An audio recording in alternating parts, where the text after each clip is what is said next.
முயற்சியை எப்போதும் கைவிடாதீர்கள். இன்றைய நாள் கடினமாக இருக்கலாம், நாளைய நாள் மிக கடினமாக கூட இருக்கலாம்.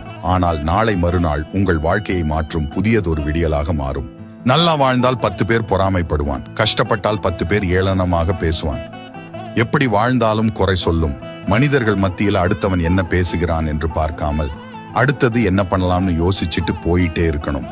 தன்னிலை உயர்ந்தாலும் தாழ்ந்தாலும் தன் குணம் மாறாமல், பழகிய விதம் மாறாமல் நடப்பவனே சிறந்த மனிதன்.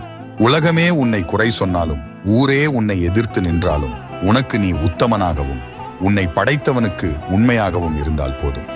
எவனுக்கும் பயந்தோ படிந்தோ போக வேண்டிய அவசியமில்லை. உறவுகளிடம் பேச வைப்பதும் பணம், உறவுகளிடம் பேச விடாமல் விலகி வைப்பதும் பணம், உறவுகளை தீர்மானிப்பதும் பணம்.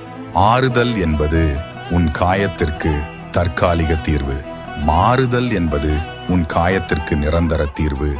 எப்பொழுதும் ஆறுதல் தேடாதே, மாறுதல் தேடு.